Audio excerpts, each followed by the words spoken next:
berikan tepuk tangan. Yesus Kristus, kita punya Tuhan yang ajaib, amin. Mari kita siapkan hati kita untuk menerima kebenaran firman Tuhan. Oh, di dalam Tuhan kita memperoleh kemenangan. Di dalam Yesus ada masa depan yang penuh dengan harapan.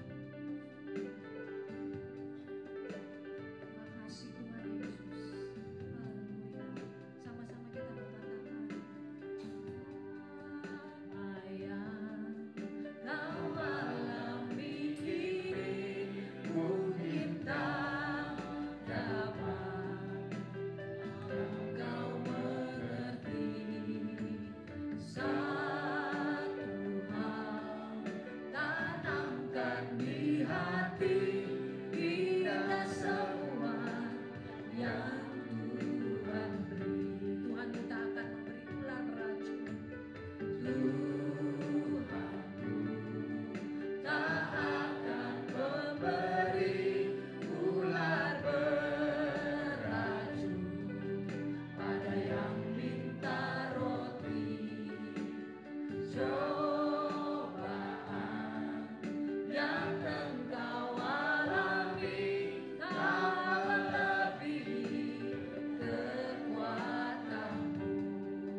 surgawi, puji hormat dan syukur hanya bagi-Mu.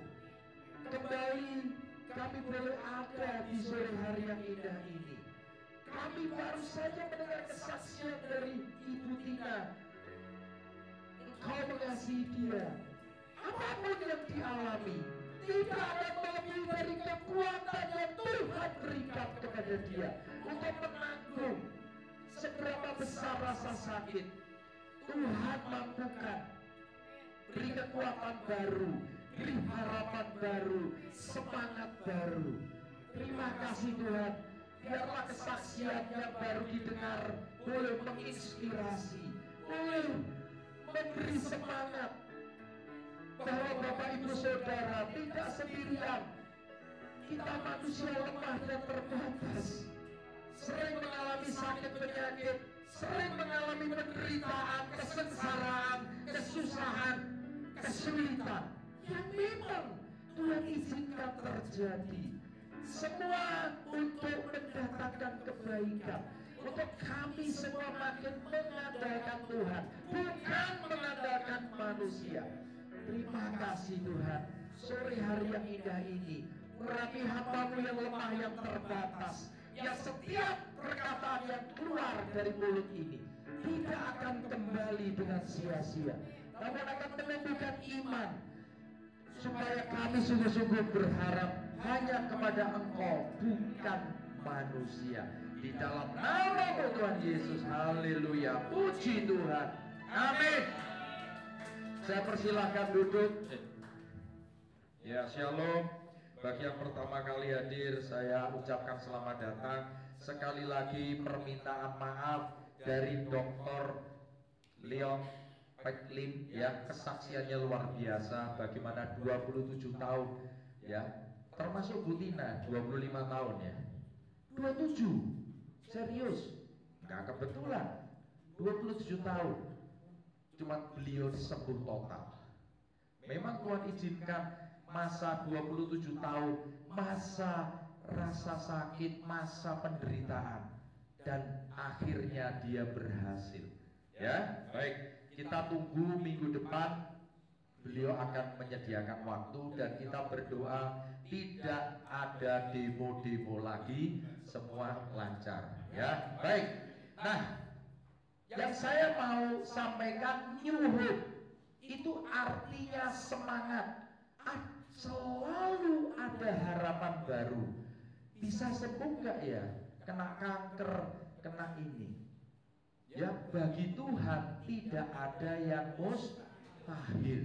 Nah, penderitaan akibat sakit penyakit, karena temanya yang disampaikan Ibu Dr. Leong, bagaimana dia bertahan, namanya survivor cancer selama 27 tahun. Apa yang dialami Ibu Tina Arifin sampai sekarang, koleksi batunya masih ada, ya. Rasa sakitnya, pingsan sudah sering, ya. Jadi kita sebagai manusia lemah. Kalau dia bilang akhiri hidup aja, kalau saya setiap tahun harus pingsan, harus bleeding, gak kuat.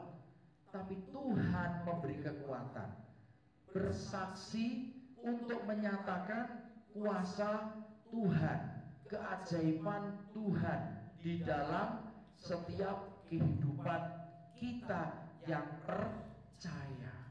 Amin. Ya, oke. Yohanes 16 ayat 33. Di sini dikatakan, semuanya itu kukatakan kepadamu supaya kamu beroleh apa?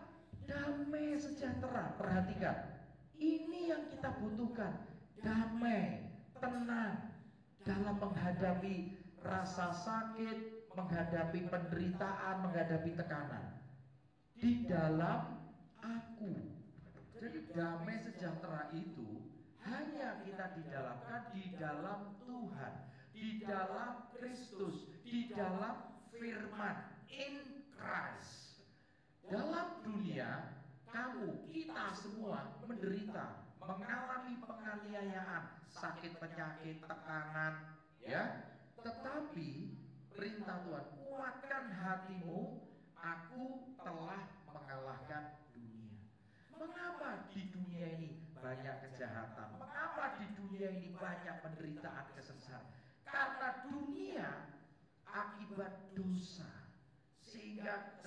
kesulitan, kesusahan itu terus-menerus terjadi. Jadi, dan Tuhan katakan, aku telah mengalahkan.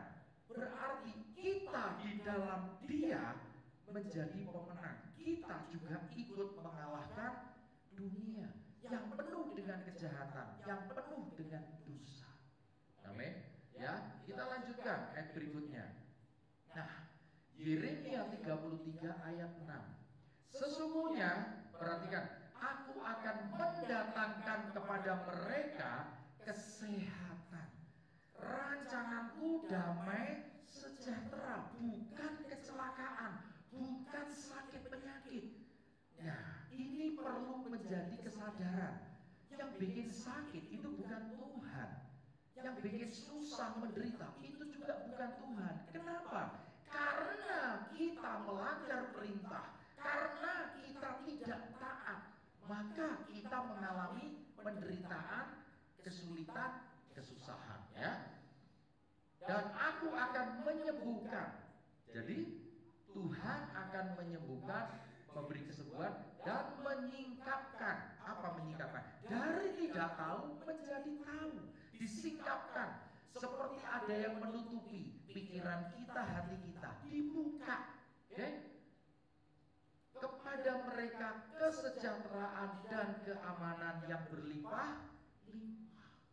Nah, perhatikan, Tuhan sudah mengalahkan dunia, maka Dia memberikan damai sejahtera, baik di keluarga, kepada pribadi kita, kepada komunitas kita. Itu damai sejahtera. Ku tinggalkan kepadamu, damai sejahtera ku berikan kepadamu. Apa yang ku berikan tidak sama dan seperti yang dunia berikan. Jangan gelisah dan gentar hatimu. Jadi jelas sabda Tuhan. Damai, kita butuh damai di bumi, damai di surga. Ini penting, ya. Baik. Nah, setelah kita tahu ayat emasnya, kita akan masuk. Ya, ada 3 langkah menghadapi sakit, penyakit, penderitaan, kesulitan, kesengsaraan. Yang pertama, berani mengakui penyebab sakit bukan dari Tuhan. Tadi saya lihat Bu Tina bilang, saya nggak nyalakan Tuhan, ya, tapi boleh dong mengeluh, meminta, ya, bukan dari Tuhan. Namun lihat kebodohan kita, kelalaian kita, hawa nafsu dan dosa, ketidaktaatan kita, itulah yang menyebabkan penderitaan. Jadi bukan rencana Tuhan membuat kita manusia menderita terus, tidak. Tapi Tuhan mengizinkan penderitaan sementara. Katakan, penderitaan ini sementara, tidak selamanya. Ada kesembuhan, tadi Tuhan ngomong, aku akan memulihkan dan menyembuhkan kamu. Nah, caranya bagaimana? Kita perlu belajar. Yang pertama, akui. Ya, kita bertobat, kita minta ampun. Mungkin ada masa lalu kita yang menyebabkan kita sakit. Mungkin gaya hidup kita yang salah, kebiasaan pola makan kita, makan jeroan terus, makan seafood yang enak-enak. Nah, itu menyebabkan sakit, bisa stroke, bisa pecah pembuluh darah dan lain sebagainya. Ya, ini kita sadar diri dulu, ya, dan dosa. Yakobus 5 ayat 16. Maka pesan Tuhan dikatakan, hendaklah kamu saling mengaku dosamu dan saling mendoakan supaya kamu sembuh. Kita saling mengaku dosa dan saling mendoakan. Apa yang dialami Ibu Tina? Ya, sebetulnya kalau dia mau, dia bisa mendoakan orang-orang yang sakit juga. Saya sakit kok mendoakan. Itu yang Tuhan mau. Paham? Jadi kita saling mendukung, mensupport orang yang lemah. Apa yang dialami Pak James? 8,5 tahun gagal ginjal. Setiap 2 minggu sekali cuci darah. Hari apa saya ketemu? Lepas pucet karena habis cuci darah. Muntah-muntah mual. Bayangkan, dia masih bekerja aktif, dia pelayanan, Dan Tuhan izinkan 8,5 tahun cuci darah. Ya, ini dia mendoakan orang-orang yang ada di sekitarnya. Sampai pasien yang lain, Bapak kan sakitnya lebih parah. Maksudnya kondisinya, Bapak kok mau mendoakan? Ini, ya, kita saling mengakui, saling mendoakan, berbagi, saling memperhatikan supaya kamu sembuh. Jadi dalam keadaan sakit, demikian juga Pak Rudi, ya, dia masih setia melayani. Padahal dia mau operasi besar. Nah, beliau ada di sini, ya, mau operasi besar, taruhannya nyawa, tapi Tuhan beri kesempatan untuk menginjili orang yang dari Surabaya. Dan dia tidak merasakan capek, tetapi semangat. New hope, itu yang Tuhan mau kita alami. Kita punya kekuatan baru, kita punya harapan baru, kita punya semangat baru ketika kita berbagi kepada sesama kita. Kita ikut menderita, kita ikut mendoakan, meskipun kita sendiri sakit. Secara logika tidak masuk di akal, tapi apa yang dilakukan Pak Rudi Sastra itu membuat orang geleng kepala. Karena Tuhan yang bekerja. Ini kuncinya. Jadi kalau orang sakit, aku udah lemah, udah saya nggak pengen keluar, saya nggak pengen makan apa-apa, udah Tuhan cabut. Nggak begitu, saudara. Itu sikap yang salah, ya. Jelas. Doa orang yang benar, hidupnya benar, bila dengan yakin didoakan, sangat besar kuasanya. Nah, ini kunci semuanya. Ya, yang poin pertama, akui kelemahan, kekurangan, keterbatasan kita, kelalaian dan lain sebagainya. Baik, yang kedua, mulai buka lembaran baru. Tuhan, setelah Engkau sembuhkan aku akan memulai hidup yang baru. Janji kepada Tuhan, aku akan melangkah dengan langkah iman yang baru. Ya, nah apa yang dialami Bu Tina? Batunya masih ngumpul banyak, 80 ada ya, lebih mungkin ya, dari 25 tahun yang lalu, mungkin 100. Nah itu nanti bisa panggil Guinness Book Record itu, ya, atau Muri, menjadi orang yang punya batu terbanyak. Tapi kalau lihat Bu Tina, tidak kelihatan sakit, baik-baik aja. Kenapa? Ada kekuatan dari Tuhan, ada semangat yang Tuhan berikan, bahwa masih belum menyelesaikan tugas. Doanya itu aja, Tuhan beri kesempatan aku untuk menyelesaikan. Maka saya juga pesan kepada Pak Rudi, Tuhan beri kesempatan kedua, ketiga, untuk Pak Rudi melayani dia, untuk Pak Rudi lebih lagi memberikan seluruh hidupnya akan dipakai. Ya, sakit penyakit itu bukan fokus kita. Sakit penyakit itu adalah bentuk ujian yang Tuhan izinkan. Kamu sakit, kamu masih mau doa dengan saya? Tidak. Kamu sakit, kamu masih mau beribadah? Tidak. Kamu sakit, masih mau ujian penyembahan atau tidak? Ini semua tergantung kepada sikap kita. Ya, baik. Ini kita baca, lihat artinya apa? Lihat, aku hendak membuat sesuatu yang baru. Setelah kita dipulihkan keluarga kita, setelah kita disembuhkan, setelah kita mengalami terobosan, ini loh, aku hendak membuat sesuatu yang baru di dalam hidup kita yang sekarang sudah tumbuh. Belumlah kamu mengetahuinya, belum Tuhan. Karena aku manusia lemah, aku manusia terbatas, aku tidak tahu apa-apa. Itulah pengakuan yang jujur, pengakuan yang Tuhan kehendaki. Justru karena tidak tahu apa-apa, bimbinglah aku Tuhan, tuntunlah aku untuk bisa menemukan jalan yang Kau sudah buat. Ini artinya, Yesaya 57 ayat 18 dan 19. Aku telah melihat segala jalannya itu, tetapi aku akan menyembuhkan dan apa saudara? Menuntun dia. Kita dan akan memulihkan dia dengan apa? Penghiburan. Juga pada bibir orang-orang yang berkabung. Orang yang mengalami sedih, meratapi nasib, mungkin kedukaan, mungkin sakit yang tidak ada obatnya. Itu dialami Pak Rudi juga, ya, besek. Saya masih ingat, langka, tidak ada obatnya. Bagaimana Tuhan bekerja luar biasa di dalam diri dari Pak Rudi Sastra.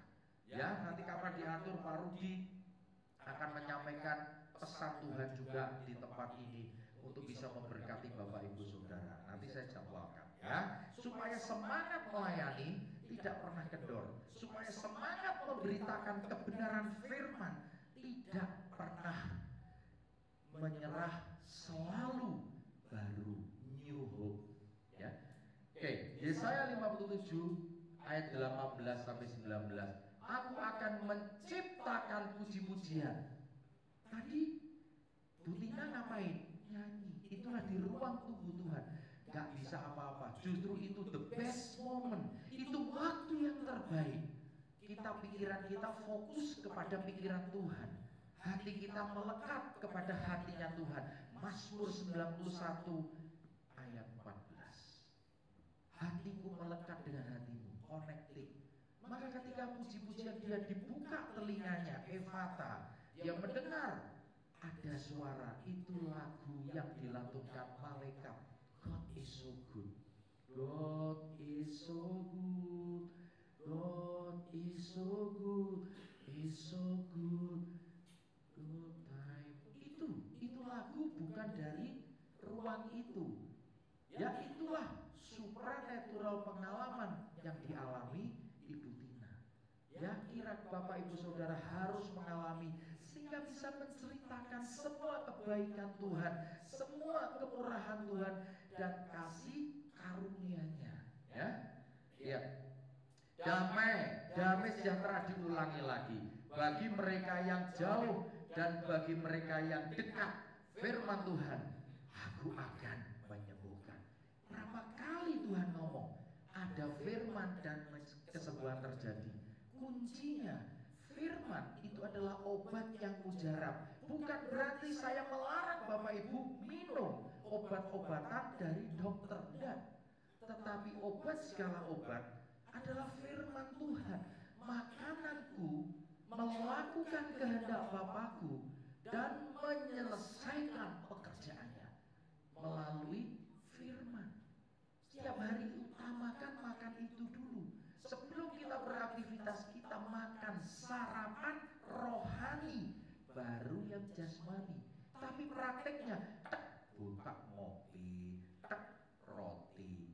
Ini sudah menunjukkan sikap kita tidak mengasihi Tuhan.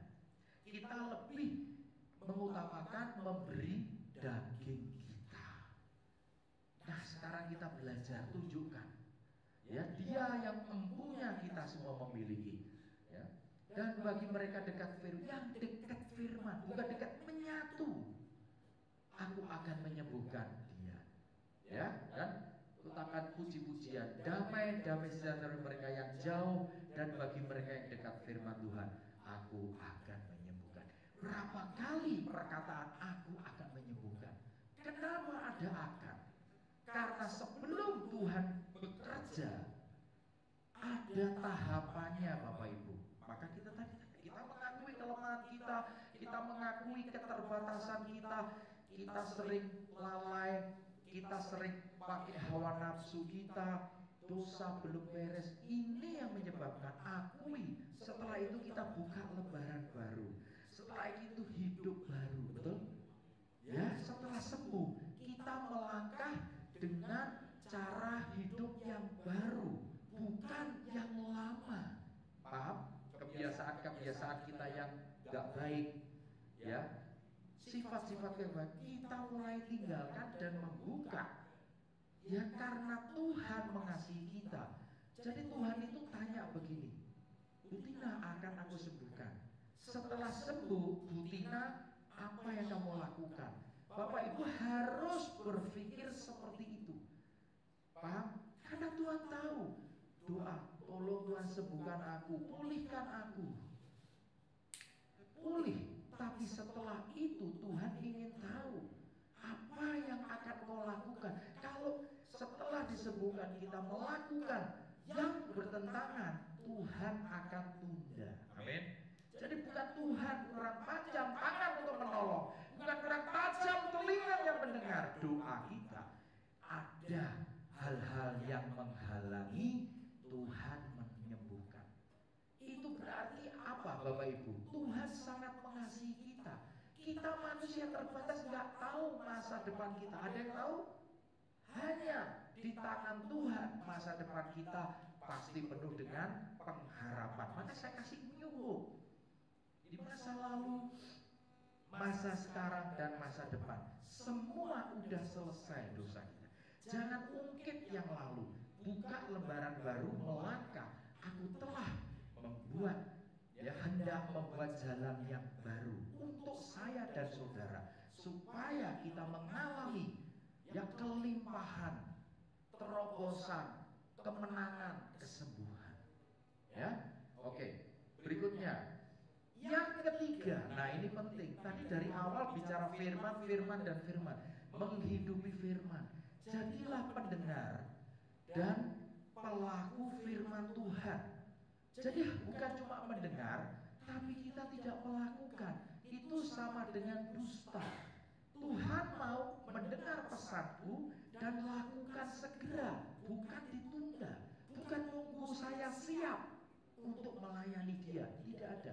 Maka saya apresiasi Pak Rudi. Jangan Pak, saya pikir kondisinya masih, tapi dia punya kerinduan. Saya percaya kekuatan Tuhan yang membawa Pak Rudi di tempat ini dan bersaksi, dengan kondisi yang masih lemah. Dia tidak fokus kepada kelemahannya.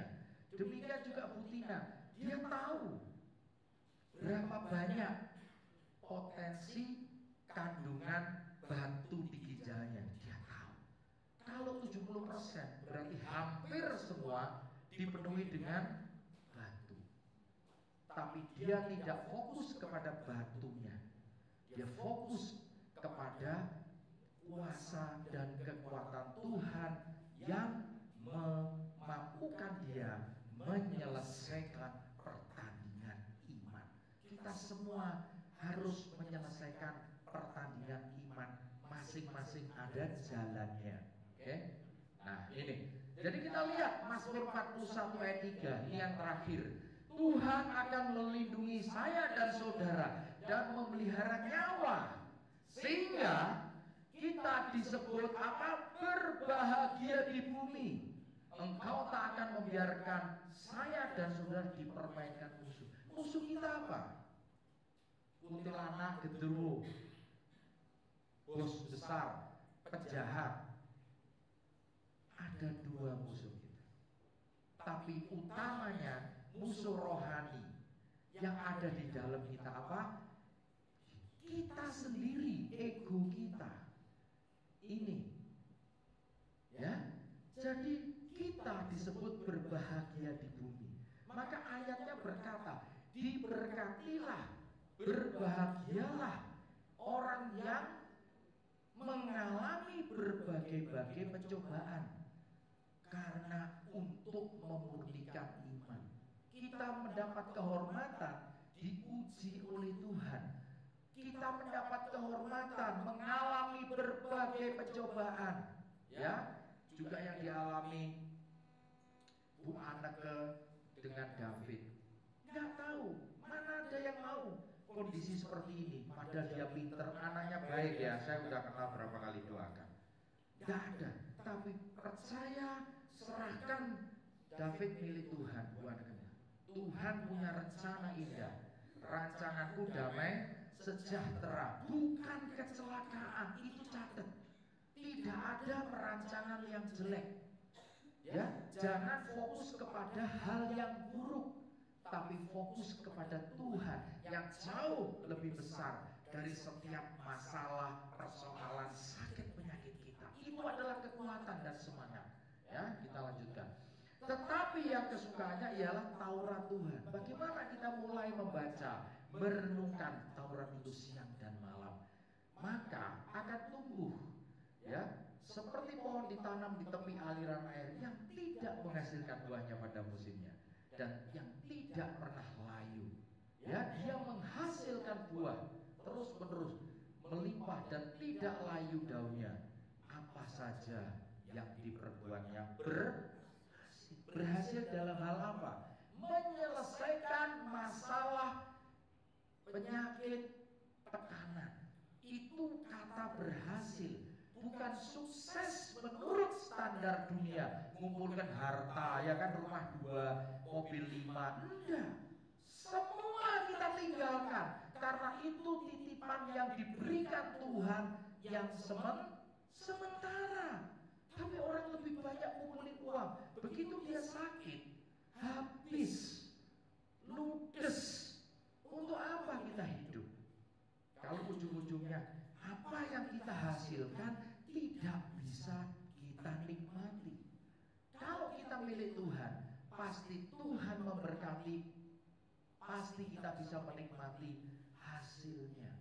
Mari ini menjadi kesadaran pada sore hari ini, supaya kita bisa lebih fokus mengandalkan dan berharap kepada Tuhan, karena Tuhan memberikan harapan baru, selalu baru, seperti kasih-Nya. Baca kitab Ratapan, setiap pagi kasih Tuhan tidak pernah berkesudahan, selalu baru. Setiap pagi, every morning, always fresh, selalu diperbarui. Ini yang kita butuhkan. Kondisi lemah, kondisi kekurangan, Tuhan yang melengkapi, Tuhan yang mencukupi.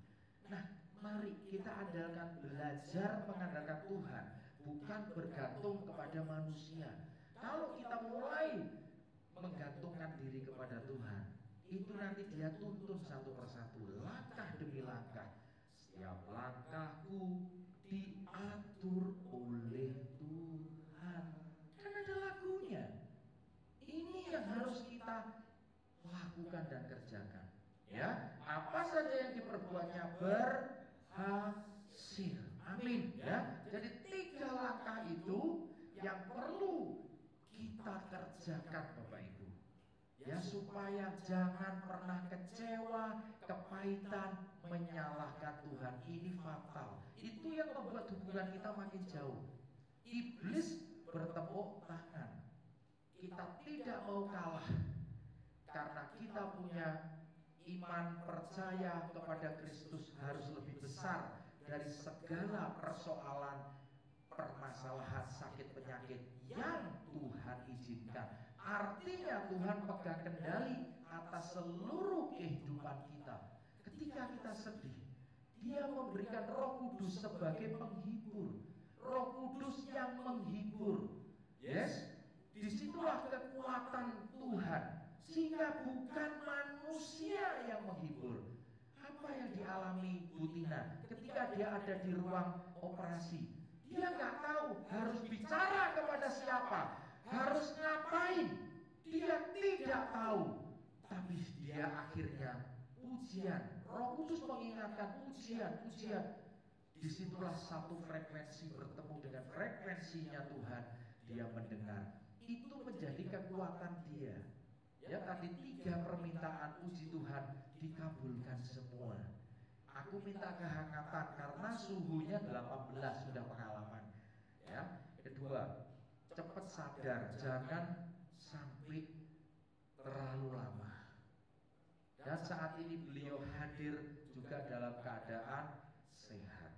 Ya, semua oleh karena kasih karunia yang Tuhan izinkan terjadi di dalam setiap kehidupan manusia. Baik, kita akan nyanyi